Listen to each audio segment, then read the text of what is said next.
Okay, so for this lecture I've been trying to, thanks to Carol's invitation and also to the stimuli I've been gathering from the exhibition, I've been trying to read thought forms by Annie Besant and Leadbeater with a specific interest on the description of mental processes, such as thinking, remembering, feeling at large, which seem to be a central concern in theosophical literature, particularly for the second generation of leaders, such as Besant and Leadbeater. I soon realized that the model they were proposing was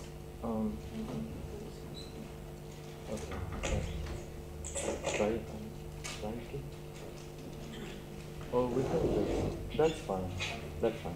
Sorry.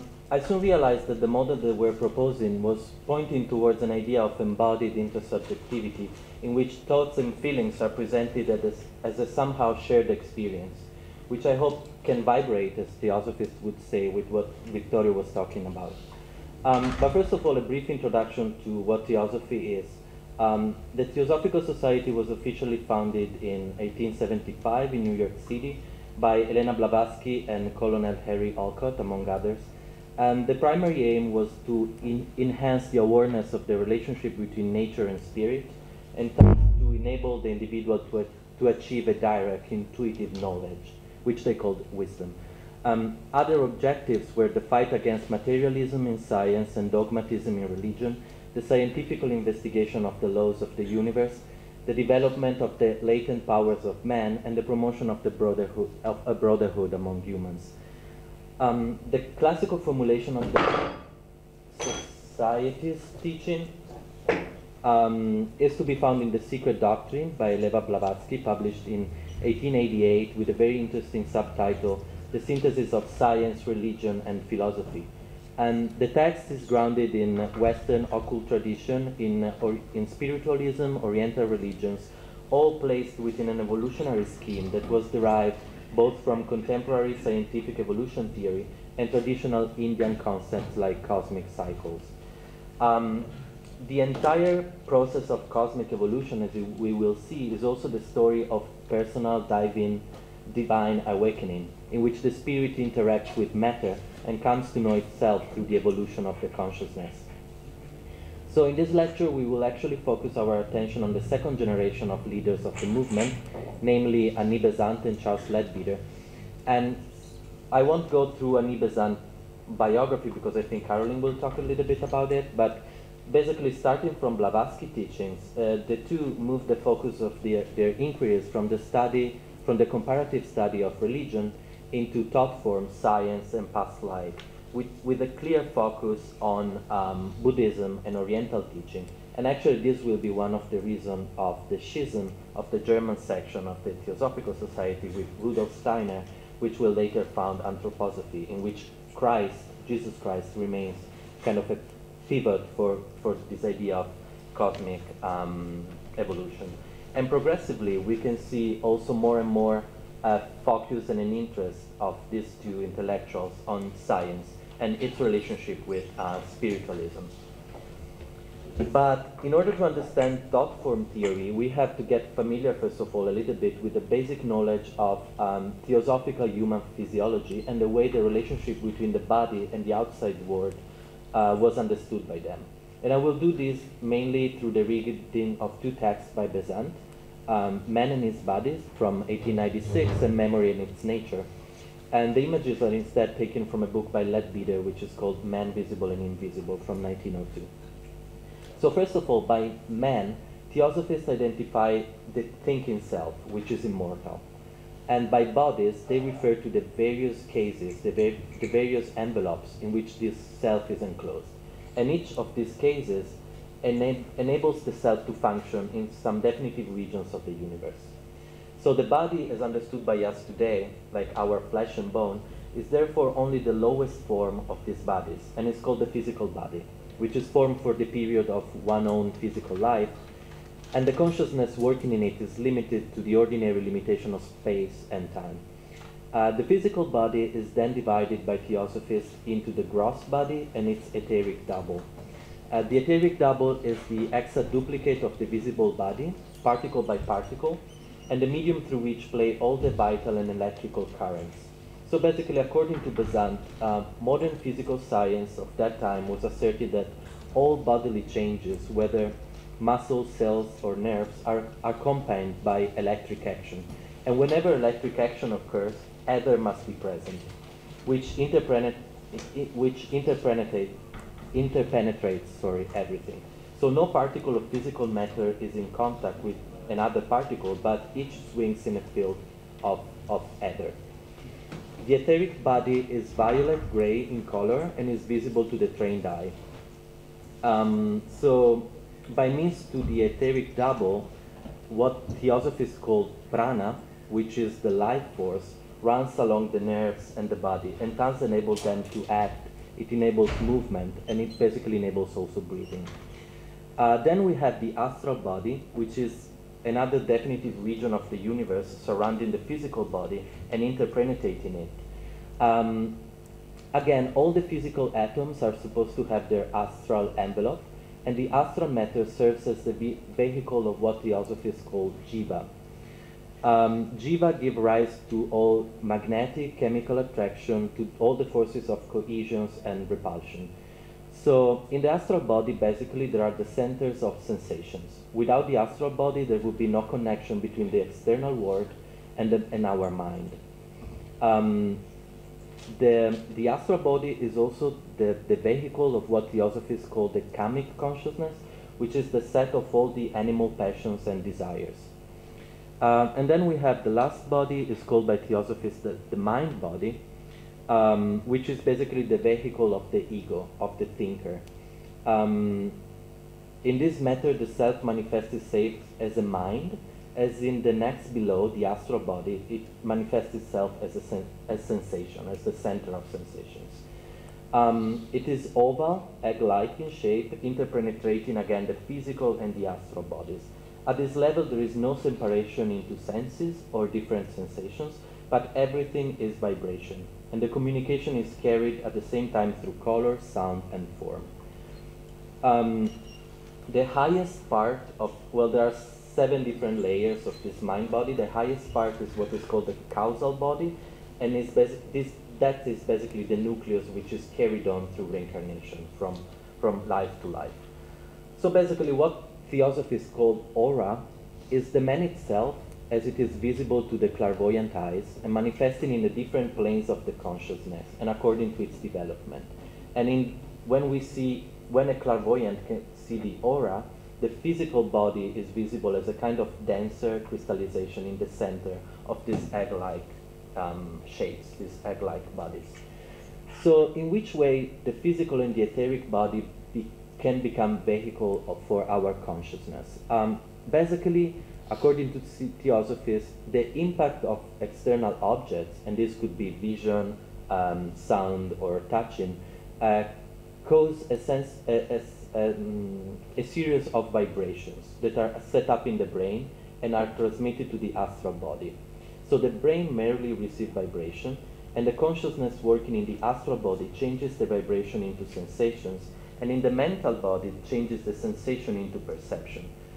So basically, a lot of theosophical theories actually can be represent themselves as waves from the spiritual down to the matter and up to the spiritual again, or the other way around. Like the universe develops as a totally spiritual entity going down to matter, forming all the planets and then arising to spirit again.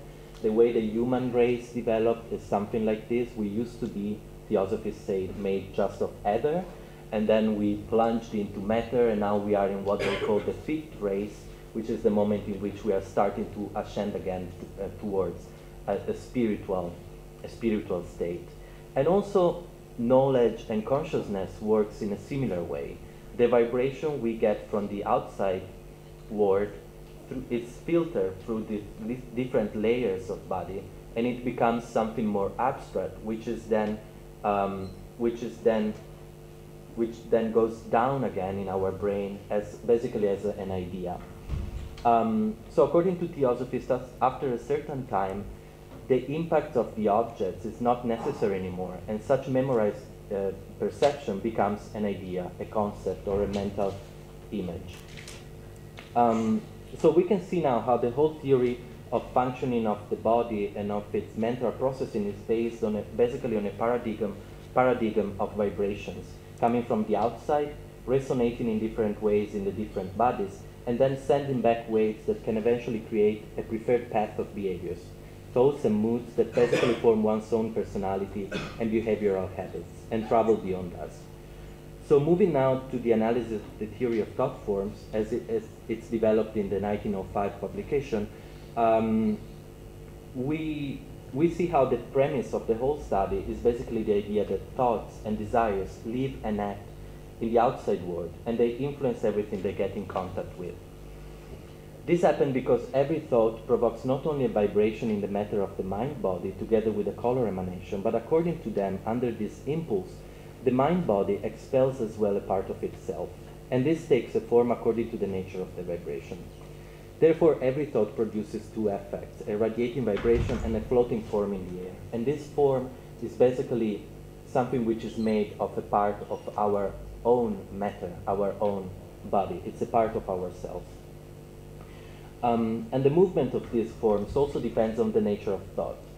So if the thought we have is directed towards someone else, it will travel towards that person. But if the thought is narcissistic or egotistic, it will basically become stagnant and linger around the thinker. So thought forms are something we produce, and they can also become a filter through which we see the world. Because our negative thoughts, our narcissistic thoughts, basically are a screen between us and the outside world. Another consideration that must not be forgotten is the type of matter in which those forms are generated.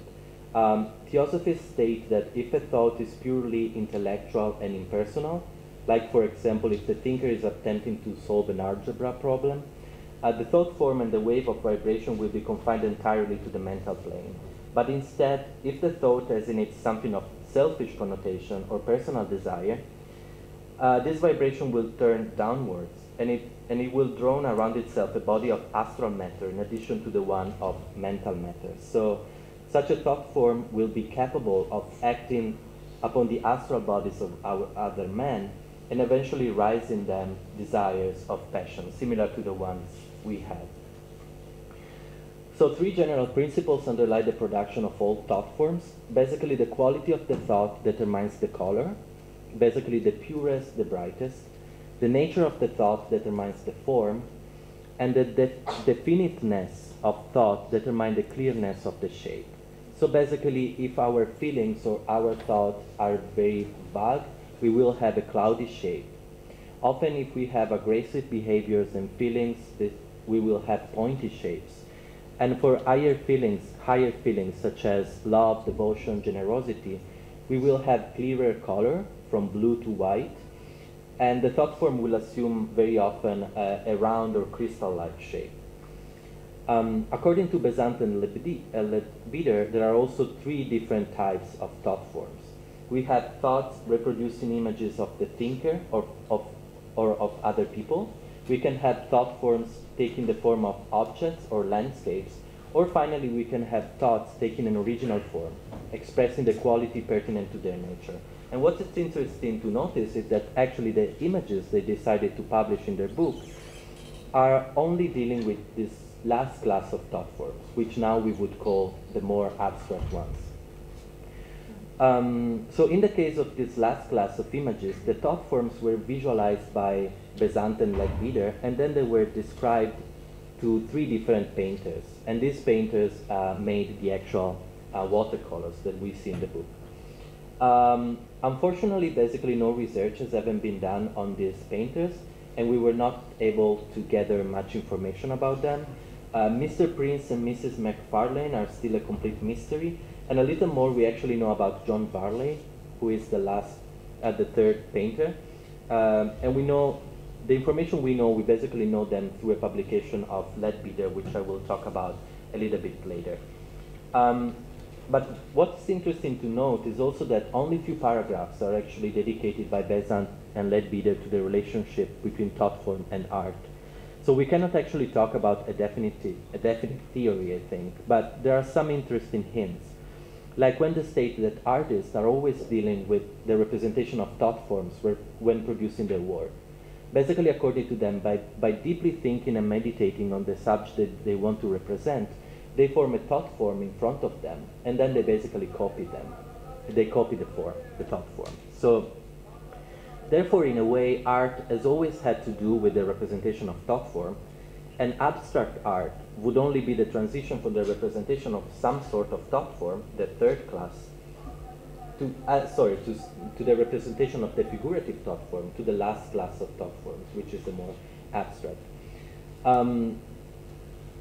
Since the 1960s, some research have focused on the influence of theosophy on the visual art of the period, and I will just mention here very, very briefly the two more obvious and known cases, which are interesting because somehow completely different. Mondrian got very interested in theosophy around 1900, and we know that he became actually a member of the Theosophical Society in 1908, in a moment in which his style changes radically. And we can see the coastal scenes and these dunes produced around 1908, 1909, maybe as a meditation on the beginning of things and the beginning of the universe.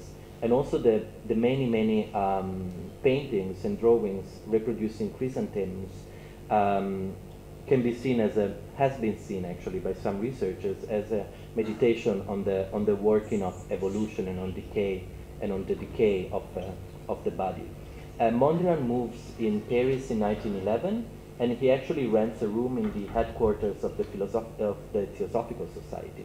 And in the same period, we have some other painting that clearly brings some theosophical meaning in a more direct, symbolic way, like Devotion, which is the painting on your left from 1908. Here we can clearly see a girl contemplating probably a mental image that she produced through meditation. That's how the painting has been read. And Evolution, this painting from 1910, 1911, can be thought as the theosophical masterpiece of Mondrian, in which we have many theosophical symbols like triangles and hexagrams, circles.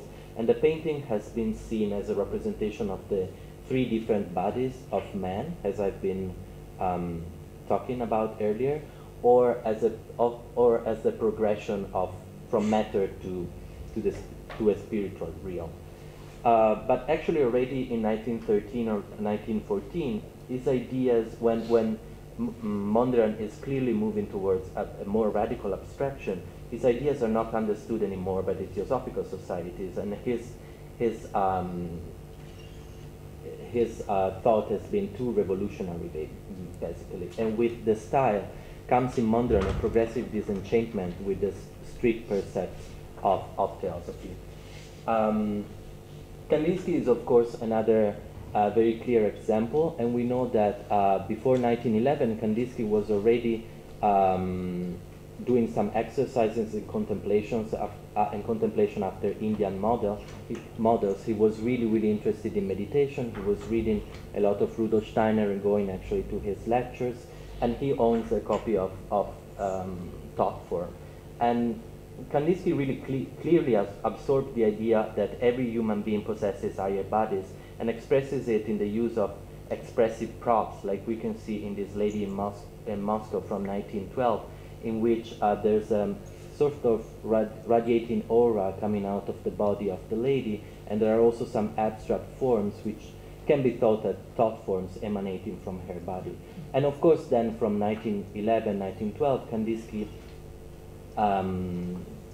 bridges that comes to a total abstraction, and basically as we have seen, among the ideas that actually were taken over from Buddhism cosmology, from theosophies, was the notion of vibration as a force producing all the shapes of the visible and the invisible world.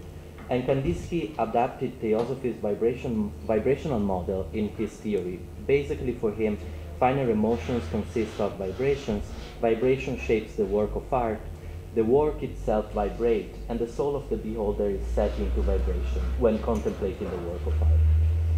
So in theosophical aesthetics, as in Kandinsky aesthetic, basically the work of art is itself can be thought as a thought form shaped by the artist's thought through vibration. Oh my God! And itself transmitting this vibration to the beholder. So basically, I will now move very briefly to science, which was actually the point of my talk. And so in the introduction to thought form, the authors state that science today is not only concerned with material forms.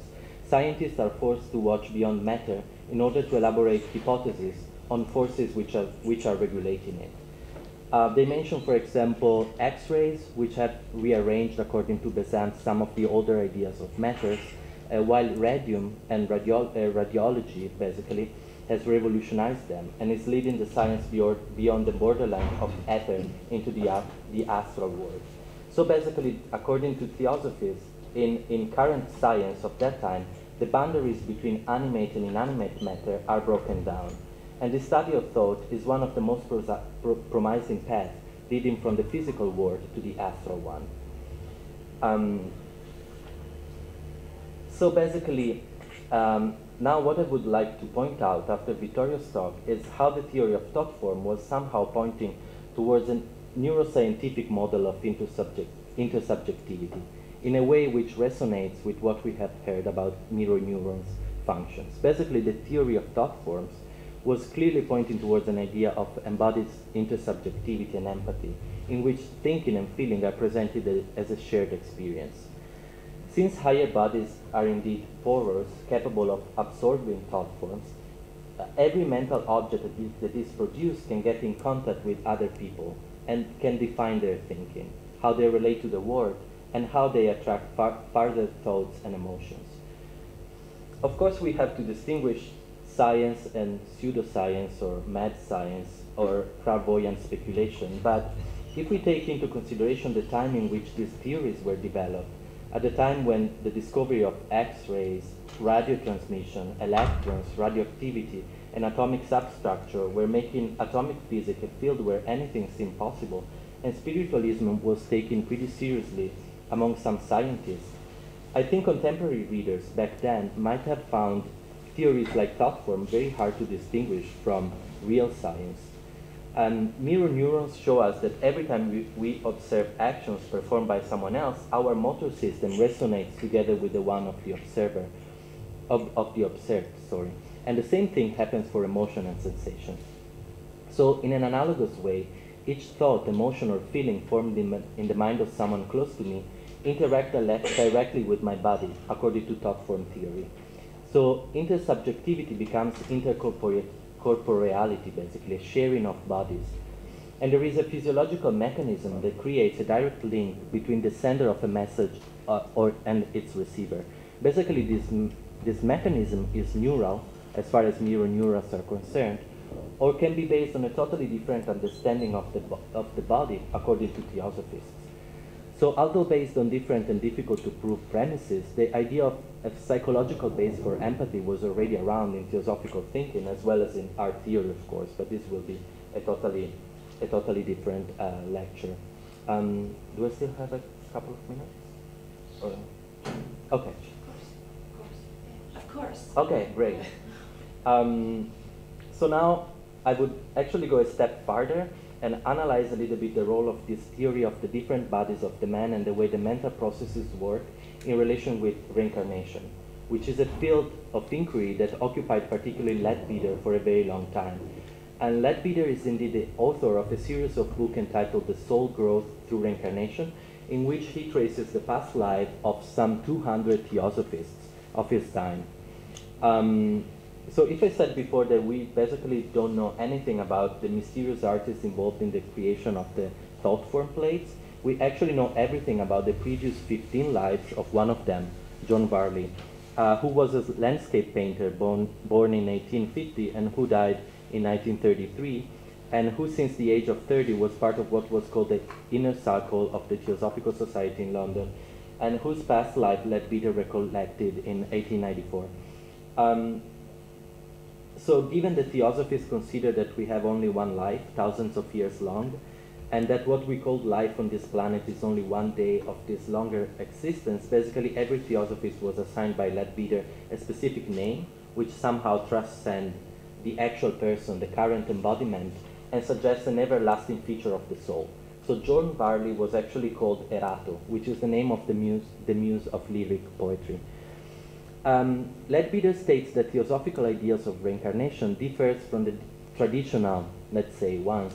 And for theosophists, freedom from the burden of rebirth is not the only purpose of it, but each soul has also to give its contribution to a greater plan of universal salvation, according to each soul's specific inclination.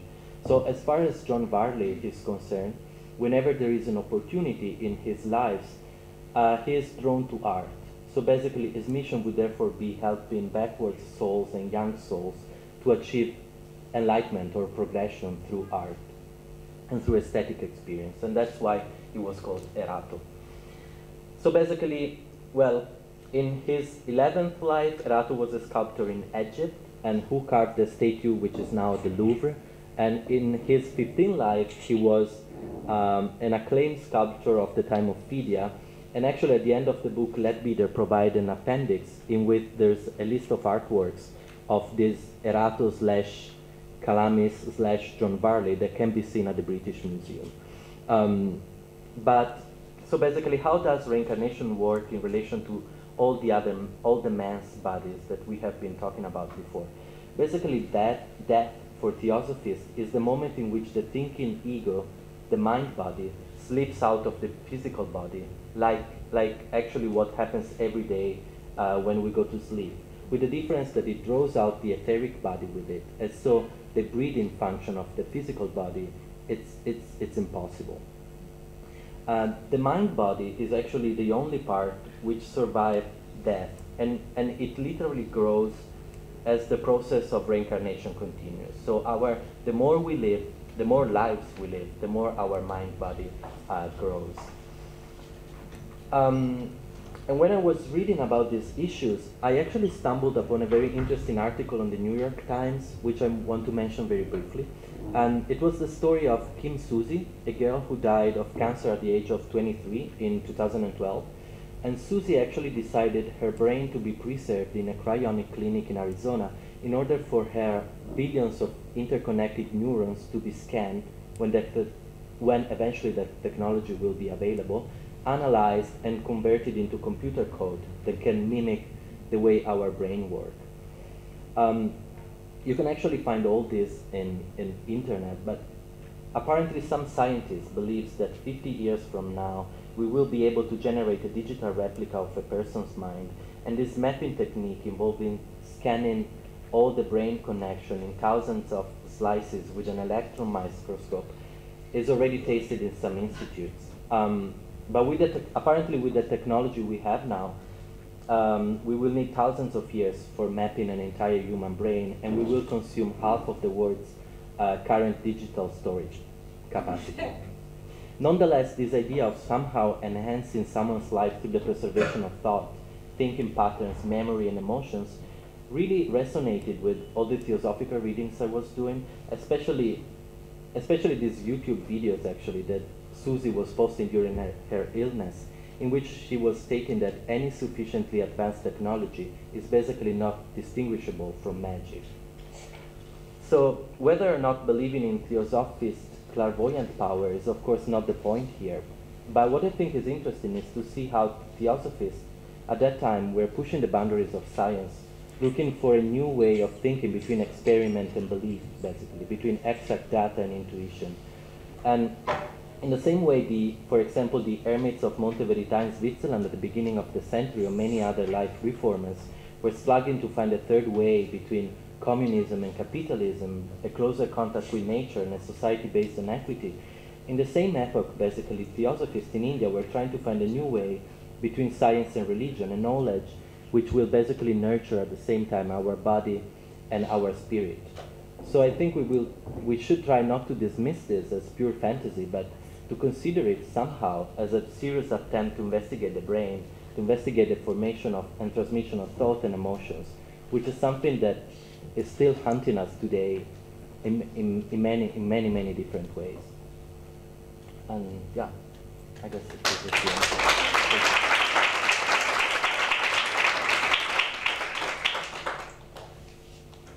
Any questions?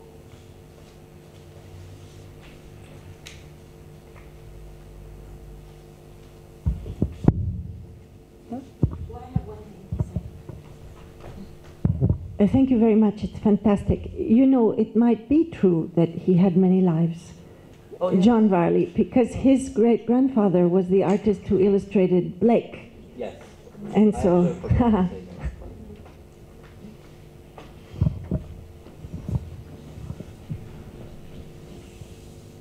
say that.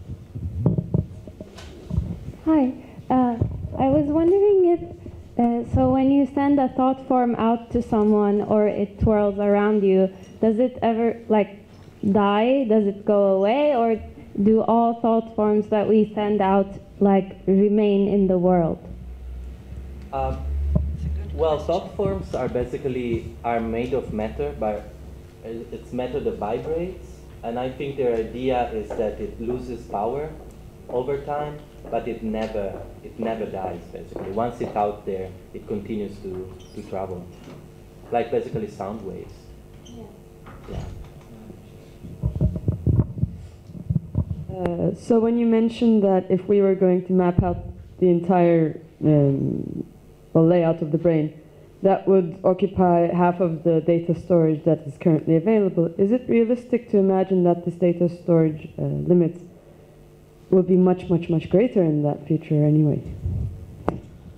I'm not sure. I mean, as opposed to what the maximum was 50 years ago, I just imagine that... Yeah, well, as far as I know, I think there are some people working on this, for example, in Berlin at the Max Planck Institute for Neurobiology. I think they were able to scan an entire rat brain, but maybe Vittorio can say something. Maybe actually Vittorio knows more about it. But I mean, it's something that it's out there, but we don't actually have the technology right now, nor the capacity. I mean, so some people believe it would be possible, some others don't.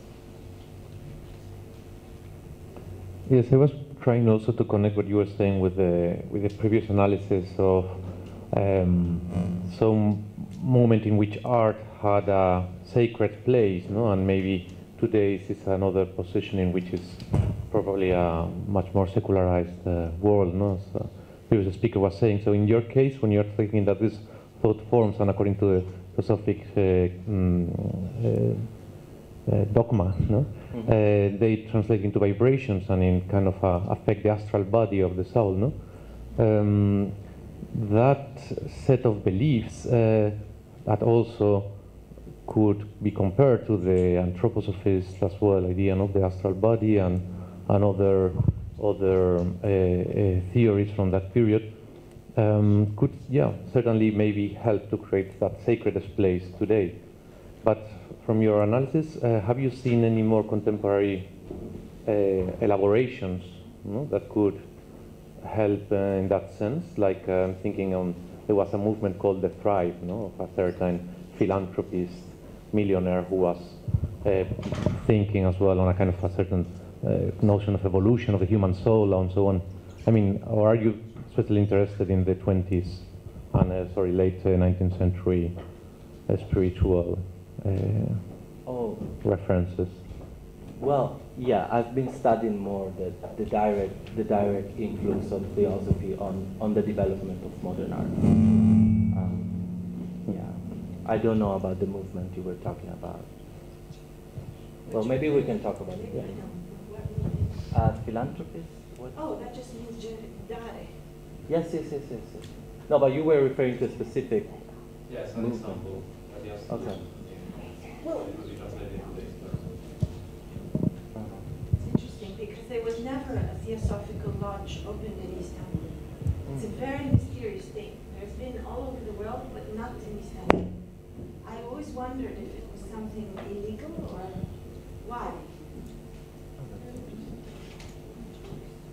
No, Gurdjieff has nothing to do, though, directly with Theosophy. It's not the same. There was never Madame Blavatsky opened a lodge here, or they never gave lectures. Of course, but it's different. It's not the same at all. I mean, it's connected.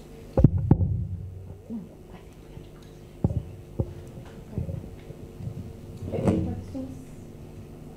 Okay, there's one more, a brief one maybe. I have just a first question, because you mentioned artists like Kandinsky. I wanted to ask about contemporary, if you could say something about a contemporary approach in that field, what you can say about that.